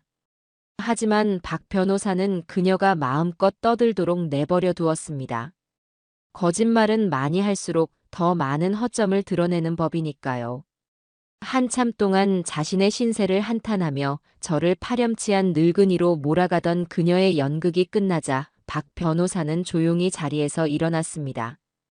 재판장님, 피고의 주장이 얼마나 터무니없는 것인지는 이미 제출된 증거들만으로도 충분히 입증되었다고 생각합니다. 하지만 오늘 이 자리에서 피고의 모든 거짓말에 종지부를 찍어줄 결정적인 증인이 있습니다. 바로 원고의 아들이자 피고의 남편인 이대호 씨입니다. 박 변호사의 말이 끝나자 방청석에 앉아있던 아들이 천천히 자리에서 일어나 증인석으로 걸어 나갔습니다. 며느리는 아들이 증인석에 서는 것을 보고는 경악을 금치 못하는 표정이었습니다. 아마도 마지막 순간까지 아들이 자신의 편을 들어주리라, 혹은 최소한 침묵이라도 지켜주리라 믿었던 모양입니다. 하지만 그 어리석은 기대는 산산이 부서졌습니다. 증인, 피고 구혜정 씨는 증인의 사업 자금을 마련해주기 위해 주식 투자를 했다가 빚을 졌다고 주장하는데 사실입니까? 아들은 고개를 저으며 낮고 분명한 목소리로 대답했습니다. 아닙니다. 제 아내는 단 한 번도 제 사업 자금에 대해 이야기한 적이 없습니다. 오히려 제가 회사에서 받아온 월급과 상여금을 전부 가져가 어디에 썼는지조차 제대로 알려주지 않았습니다. 그렇다면 피고가 원고, 즉 증인의 아버님을 모욕했을 때 증인은 그 사실을 몰랐습니까? 아들은 고개를 떨구었습니다. 그의 목소리에는 깊은 죄책감이 묻어나왔습니다. 알고 있었습니다. 제 눈앞에서 제 아내가 아버지의 밥상을 걷어차고 뜨거운 국물을 쏟아붓는 것을 똑똑히 봤습니다. 하지만 저는 아무것도 하지 못했습니다. 아내가 무서워서 그저 이 상황만 넘기면 괜찮아질 거라는 어리석은 생각에 아버지를 외면했습니다. 저는 아들로서, 인간으로서 해서는 안 될 짓을 저질렀습니다. 아들의 고백에 법정안은 술렁이었습니다. 며느리는 거짓말. 여보, 당신 지금 무슨 소리 하는 거야? 저 영감이 당신을 꼬드긴 거지. 하고 소리쳤지만 재판장의 엄한 제지에 입을 다물어야 했습니다. 아들은 마지막으로 준비해온 서류를 증거로 제출했습니다. 바로 며느리의 노름 내역과 사체 기록, 즉 제가 그에게 건네주었던 바로 그 보고서였습니다. 제 아내는 수년간 저를 속여왔습니다. 뒤로는 수억 원의 노름빚과 사채 빚을 지고 있으면서 저에게는 단 한마디도 하지 않았습니다. 오히려 그 빚을 갚기 위해 아버지를 내쫓고 이 집을 팔아치울 계획을 세우고 있었습니다. 이 모든 것이 진실입니다. 아들의 증언은 결정적이었습니다. 며느리의 모든 거짓말과 위선이 만천하에 드러나는 순간이었습니다. 판사는 더 이상 들어볼 것도 없다는 듯 엄숙한 목소리로 판결을 내렸습니다. 피고 구혜정, 이대호는 연대하여 원고 이종규에게 대여금 9억 원 및 이에 대한 지연 이자를 즉시 지급하라. 소송 비용은 모두 피고가 부담한다. 땅, 땅, 땅. 판결봉이 3번 울리는 소리와 함께 길고 길었던 싸움은 저의 완전한 승리로 끝이 났습니다. 며느리는 판결을 듣고 그 자리에 주저앉아 말도 안 돼. 말도 안 돼. 하는 말만 넋나간 사람처럼 중얼거렸습니다. 저는 그 모습을 차갑게 한번 쳐다보고는 아들과 함께 묵묵히 법정을 빠져나왔습니다. 이제 법의 심판은 끝났습니다. 남은 것은 현실의 혹독한 대가뿐이었습니다. 판결이 확정되자 저는 곧바로 법률 절차에 착수했습니다. 아들 내외가 살던 아파트에 대한 강제 경매를 신청한 것입니다. 며칠 후 법원에서 나온 집행관들은 아파트 현관문에 차가운 빨간색 압류 딱지를 붙였습니다. 한때는 며느리의 허영심을 채워주던 화려한 보금자리가 이제는 채무 불이행이라는 주홍글씨가 새겨진 감옥으로 변해버린 셈입니다. 그 소문은 아주 빠르게 퍼져나갔습니다. 며느리가 돈을 빌렸던 대부업체와 사채업자들이 그녀의 마지막 재산이었던 아파트가 경매로 넘어간다는 소식을 놓칠 리가 없었죠. 그날 이후 며느리의 삶은 진짜 지옥으로 변했을 겁니다. 밤낮을 가리지 않고 집으로 찾아와 문을 두들기고 빚을 갚으라며 협박하는 사채업자들에게 시달렸을 테니까요. 집안의 가구와 가전제품에는 온통 압류 스티커가 붙어 제 마음대로 처분할 수도 없게 되었습니다. 은행에서는 대출 연장을 거부했고 카드사는 신용불량자로 등록해버렸습니다. 그녀가 기댈 곳은 이제 이 세상 어디에도 없었습니다. 마침내 아파트의 경매 기일이 잡혔습니다. 저는 박 변호사와 함께 경매 법정으로 향했습니다.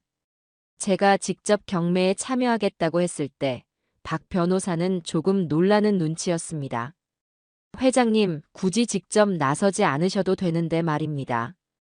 다른 사람에게 낙찰받게 하고 저희는 배당금만 챙겨도 충분합니다.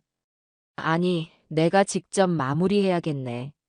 시작을 내가 했으니 끝도 내 손으로 맺어야지. 그리고 저 집은 원래 내 돈으로 산 내 집이야. 잠시 다른 사람에게 맡겨뒀던 내 물건을 되찾아오는 것뿐일세. 경매는 생각보다 싱겁게 끝났습니다. 몇몇 사람이 입찰에 참여했지만 제가 시세보다 조금 높은 가격을 부르자 모두 포기했습니다. 그렇게 아파트는 다시 제 소유가 되었습니다. 제 평생의 땀과 눈물이 담긴 돈으로 지었던 그 집을 저는 다시 제 손으로 되찾아온 것입니다. 모든 법적 절차가 끝나고 집행관들이 집 안에 남아있던 며느리의 마지막 짐들을 밖으로 드러낸 후에야 저는 열쇠를 받아들고 홀로 그 집에 들어섰습니다. 집 안은 텅 비어 있었습니다. 화려했던 가구와 장식품들이 모두 사라진 공간은 휑하고 을씨년스러웠습니다. 하지만 동시에 그동안 저를 짓누르던 무겁고 불쾌한 공기도 함께 사라진 듯 했습니다. 저는 천천히 집 안을 둘러보았습니다. 제가 잠시 머물렀던 작은 방, 며느리가 아내의 유품을 버렸던 베란다, 그리고 손주 녀석이 제 가슴에 비수를 꽂는 말을 내뱉었던 거실까지. 모든 공간에 아프고 쓰라린 기억이 배어 있었습니다. 마지막으로 저는 거실 한가운데 바로 그날 며느리가 밥상을 걷어찼던 바로 그 자리에 멈춰 섰습니다. 그리고는 바닥에 가만히 주저앉았습니다. 창밖으로 들어오는 저녁 햇살이 텅 빈 거실을 길게 비추고 있었습니다. 저는 눈을 감고 지난 몇 달간의 일들을 천천히 되짚어 보았습니다. 분노와 배신감으로 시작되었던 싸움. 하지만 그 끝에서 제가 얻은 것은 단순히 돈이나 집이 아니었습니다. 저는 잃어버렸던 아들을 되찾았고 아버지로서의 제 자신을 되찾았습니다. 저는 가방에서 보온병에 담아온 따뜻한 차를 꺼내 종이컵에 따라 한 모금 마셨습니다. 쌉쌀하면서도 따뜻한 기운이 온몸으로 퍼져나갔습니다. 저는 텅 빈 공간을 둘러보며 나지막이 혼잣말을 했습니다. 일하면 한 그릇에 집 한 채가 날아갔으니 세상에서 가장 비싼 라면이었구나. 그 말 속에는 더 이상 분노나 증오는 담겨 있지 않았습니다. 오직 모든 것을 끝냈다는 안도감과 이 모든 시련을 통해 더 단단해진 제 자신에 대한 작은 위로만이 담겨 있었을 뿐입니다. 이제 이 집을 어떻게 할 것인지는 천천히 생각하기로 했습니다. 확실한 것은 이곳은 더 이상 불행과 갈등의 공간이 아니라는 사실이었습니다. 제가 되찾은 이 공간을 저는 희망과 새로운 시작의 장소로 만들고 싶었습니다. 모든 폭풍이 지나간 후 제 아들 대호의 삶은 말 그대로 폐허가 되었습니다. 며느리와의 이혼은 생각보다 쉽게 마무리되었습니다. 나눠 가질 재산도 다툴 양육권도 없었으니까요. 손주인 민준이는 외과에서 맡기로 했지만 며느리 쪽 집안 역시 풍비박산이 난 상태라 아이가 제대로 보살핌을 받을 수 있을지는 의문이었습니다. 아들은 이혼 서류에 도장을 찍고 그야말로 맨몸으로 세상에 내던져졌습니다. 아파트는 경매로 넘어갔고 그동안 며느리가 아들 명의로 몰래 만들어 놓은 카드빚과 소액 대출들이 터져나오면서 아들의 월급은 차 앞 딱지가 붙기 시작했습니다. 한때는 번듯한 회사의 팀장이었던 아들은 이제 신용불량자라는 낙인이 찍힌 채 하루아침에 모든 것을 잃고 나락으로 떨어진 것입니다. 그 녀석은 저를 찾아오지 않았습니다. 아마 저를 볼 면목이 없었을 겁니다. 저 또한 녀석을 일부러 찾지 않았습니다. 스스로 일어설 시간을 주어야 한다고 생각했기 때문입니다. 다만 최 부장을 통해 아들이 어떻게 지내는지 조용히 지켜볼 뿐이었습니다. 아들은 친구 집과 찜질방을 전전하다가 보증금도 필요 없는 아주 작은 고시원 방 하나를 구했다고 합니다. 한평 남짓한 몸 하나 겨우 누일 수 있는 작은 공간에서 아들은 자신의 죗값을 치르고 있었습니다. 낮에는 회사를 다녔고 밤에는 대리운전 아르바이트까지 하며 빚을 갚아나가고 있다는 소식을 들었을 때 저는 가슴이 아프면서도 한편으로는 대견한 마음이 들었습니다. 스스로의 힘으로 바닥부터 다시 시작하려는 아들의 모습에서 저는 희미한 희망을 보았습니다. 그렇게 몇 달의 시간이 흘렀습니다. 가을이 깊어지고 쌀쌀한 바람이 옷깃을 여미게 만드는 어느 날 저녁이었습니다. 모르는 번호로 전화가 한 통 걸려왔습니다. 조심스럽게 전화를 받자 수화기 너머에서는 아주 작고 주저하는 목소리가 들려왔습니다. 아버지, 저 대호예요. 오랜만에 듣는 아들의 목소리였습니다. 저는 아무 말 없이 다음 말을 기다렸습니다. 잠깐 뵐 수 있을까요? 아파트 앞 공원으로 지금 나와주실 수 있으세요? 저는 알았다. 짧게 대답하고 옷을 챙겨 입었습니다.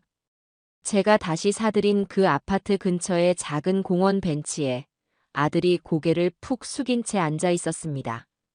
몇 달 사이의 녀석은 아주 다른 사람이 되어 있었습니다. 살은 헬쑥하게 빠지고 얼굴에는 고단한 삶의 흔적이 역력했지만 예전처럼 나약하고 흐리멍덩하던 눈빛은 사라지고 그 자리에 깊고 단단한 무언가가 자리 잡고 있었습니다. 제가 앞에 서자 아들은 자리에서 벌떡 일어났습니다. 그리고는 제 앞에 서서 아무 말 없이 눈물만 뚝뚝 흘리기 시작했습니다. 한참을 소리 없이 울던 아들은 이내 제 앞에 털썩 무릎을 꿇었습니다. 지난번 호텔 로비에서 무릎을 꿇었을 때와는 전혀 다른 모습이었습니다. 그때가 위기를 모면하기 위한 절박한 행동이었다면 지금은 온 마음을 다한 진정한 참회였습니다. 아버지, 제가 죽일 놈입니다. 아들은 흐느끼며 말했습니다. 제가 아버지를 제 손으로 지옥에 밀어 넣었습니다. 아버지 가슴에 그렇게 큰 대못을 받고도 저는 제 아내의 거짓말만 믿고 아버지를 원망했습니다. 저는 아들도 아니고 인간도 아닙니다. 아버지 부디 이 불효자식을 용서하지 마십시오. 저는 아버께 용서를 받을 자격조차 없는 놈입니다. 아들은 땅바닥에 이마를 박고 오열했습니다. 자신의 잘못을 변명하거나 동정을 구하려는 말은 단 한마디도 하지 않았습니다. 오직 자신의 죄를 고백하고 그 죄값을 달게 받겠다는 다짐만이 느껴졌습니다. 저는 무릎 셔츠 꿇고 있는 아들을 한참 동안 그저 내려다보았습니다. 그리고는 조용히 손을 내밀어 아들의 어깨를 잡고 일으켜 세웠습니다. 일어나거라. 아들은 눈물 젖은 얼굴로 저를 올려다보았습니다. 저는 그런 아들의 눈을 똑바로 마주보며 말했습니다. 네가 네 잘못을 제대로 알았으니 그걸로 됐다. 하지만 용서는 그렇게 쉽게 하는 것이 아니다. 나는 너를 용서하지 않을 것이다. 적어도 지금은. 아들의 눈빛이 절망으로 흔들렸습니다. 저는 아들의 주머니에 작은 봉투 하나를 찔러 넣어주었습니다. 그 안에는 작은 원룸 하나를 구할 수 있는 월세 보증금이 들어 있었습니다. 이 돈으로 그 답답한 고시원에서 나와 최소한 사람답게 살 수 있는 방이라도 하나 구하거라. 이것이 내가 너에게 해줄 수 있는 마지막 배려다. 나는 더 이상 너를 돕지 않을 것이다. 저는 아들에게서 한 걸음 물러서며 아비로서 내릴 수 있는 가장 어려운, 하지만 반드시 필요한 과제를 내주었습니다. 지금부터 네 힘으로 네 두 발로 오롯이 일어서 봐라. 네가 흘린 정직한 땀으로 돈을 벌고 그 돈으로 네 인생을 다시 일으켜 세워. 그리고 언젠가 네 힘으로 번 돈으로 이 아비에게 따뜻한 밥 한 끼 사주는 날이 올 게다. 나는 바로 그날 그 밥상을 받고 나서야 비로소 너를 내 아들로 다시 인정하고 너를 용서할 것이다. 이것은 제가 아들에게 줄 수 있는 유일한 그리고 마지막 기회였습니다. 무너진 자존심을 되찾고 한 명의 독립된 인간으로 다시 태어날 수 있는 기회. 제 말의 의미를 깨달았는지 아들은 더 이상 울지 않았습니다. 대신 굳은 결심이 담긴 눈빛으로 저를 향해 고개를 깊이 숙였습니다. 네, 아버지. 꼭 그렇게 하겠습니다. 반드시 제 힘으로 아버지께 떳떳한 아들이 되어 돌아오겠습니다. 그날 이후 아들은 제 앞에서 사라졌습니다. 하지만 저는 알고 있었습니다. 그 녀석이 어디선가 제 약속을 지키기 위해 이를 악물고 고된 하루하루를 버텨내고 있다는 것을요. 저는 그저 묵묵히 제 아들이 진짜 남자가 되어 돌아올 그날을 기다리기로 했습니다. 그것이 아무리 오랜 시간이 걸린다 할지라도 말입니다. 시간은 묵묵히 제 갈 길을 갔습니다. 계절이 4번 바뀌고 아들이 제 앞에서 사라진 지 꼭 1년이 되는 가을날이었습니다. 그동안 저는 아파트의 내부를 새로 꾸미고 조용하고 평온한 일상을 보내고 있었습니다. 아들은 한 달에 한두 번씩 제게 전화를 걸어왔습니다. 아버지, 별일 없으시죠? 식사는 잘 챙겨 드세요. 같은 짧은 안부 전화였지만 그 목소리에는 예전과 다른 건강함과 자신감이 묻어 있었습니다.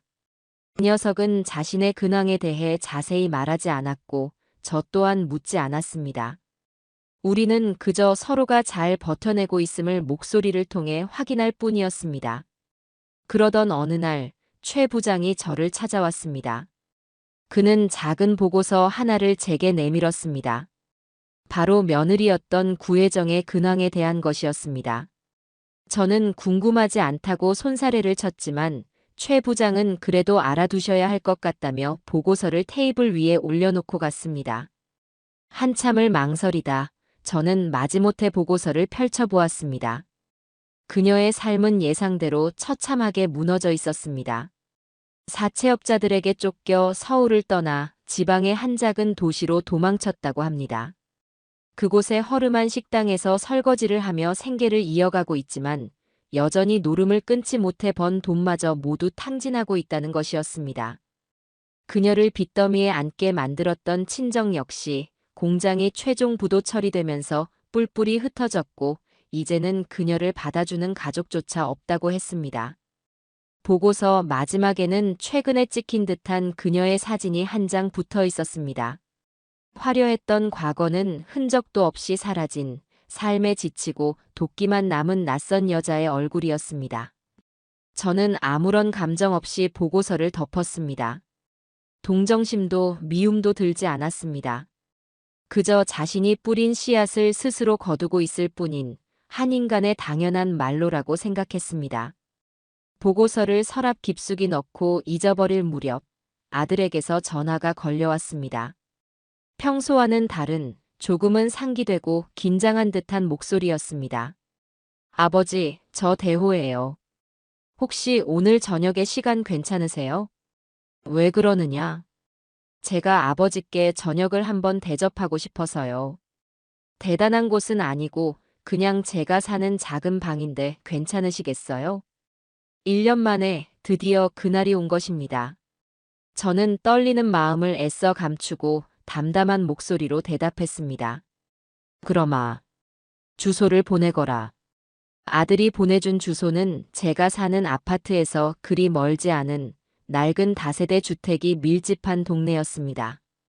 가파른 언덕을 올라 그가 알려준 3층 옥탑방 문 앞에 섰습니다.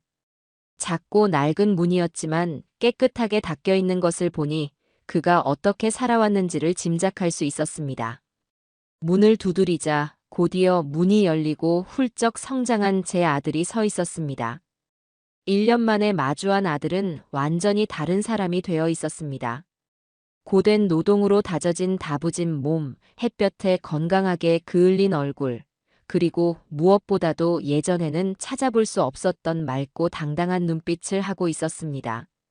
그 녀석의 손은 온통 굳은 살이 박여 있었지만 제게는 그 어떤 보석보다도 값지고 아름다워 보였습니다.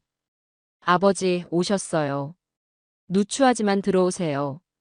아들이 안내한 옥탑방은 아주 작고 소박했지만 먼지 하나 없이 깨끗하고 정갈했습니다. 방 한가운데에는 작은 교자상이 차려져 있었고 그 위에는 아들이 직접 만들었음이 분명한 음식들이 정성스럽게 놓여 있었습니다. 뜨끈한 김이 나는 밥과 소박한 김치찌개, 그리고 계란말이와 나물 몇 가지가 전부였지만 제게는 세상 그 어떤 진수성찬보다도 더 푸짐해 보였습니다. 변변치 못하지만 많이 드세요, 아버지. 아들은 제 앞에 수저를 놓아주며 쑥스러운 듯 말했습니다. 저는 아무 말 없이 자리에 앉아 아들이 떠준 밥을 한 술 크게 떴습니다. 그리고 천천히, 아주 천천히 밥을 씹었습니다. 무슨 맛이었는지 기억나지 않습니다. 그저 목이 메어 밥을 삼키는 것조차 힘들었습니다. 아들은 맞은편에 앉아 제가 밥 먹는 모습을 조마조마한 표정으로 지켜보고 있었습니다. 제가 말없이 밥 한 그릇을 다 비우자 아들은 조심스럽게 입을 열었습니다. 지난 1년 동안 건설 현장에서 일했습니다. 아버지가 평생을 바치셨던 그곳에서 저도 땀 흘리며 돈을 벌었습니다. 아직 빚이 다 남았지만 그래도 이젠 누구의 도움 없이도 제 힘으로 살아갈 자신이 생겼습니다. 그리고 오늘 제가 처음으로 제 힘으로 번 돈으로 아버지께 밥상을 차려드렸습니다. 약속을 지켰습니다, 아버지. 아들의 눈시울이 붉어졌습니다. 저는 숟가락을 내려놓고 맞은편에 앉은 아들의 얼굴을 가만히 바라보았습니다. 제 눈앞에는 더 이상 어리석고 나약했던 과거의 아들은 없었습니다. 시련을 이겨내고 비로소 한 명의 어른으로, 한 명의 남자로 우뚝 선 제 아들이 앉아 있었습니다. 저는 자리에서 일어나 아들의 어깨를 힘껏 두드려 주었습니다. 그리고는 제 평생 아들에게 해주었던 그 어떤 칭찬보다도 더 진심을 담아 나지막이 말했습니다. 그래, 고생했다, 내 아들. 오늘 네가 차려준 이 밥상이 내 평생 먹었던 그 어떤 밥보다도 가장 맛있는 밥이었다. 그제야 아들은 참았던 눈물을 터뜨렸습니다. 저 또한 흐려지는 눈앞을 애써 감추기 위해 창밖에 어두워진 하늘을 바라보았습니다. 집 한 채를 잃는 혹독한 대가를 치렀지만 저는 그보다 훨씬 더 소중한 것을 되찾았습니다. 바로 제 아들이었습니다. 우리는 그 작은 옥탑방에서 아주 오랫동안 서로의 어깨를 기댄 채 지나간 아픔을 씻어내고 새로운 시작을 함께 맞이하고 있습니다.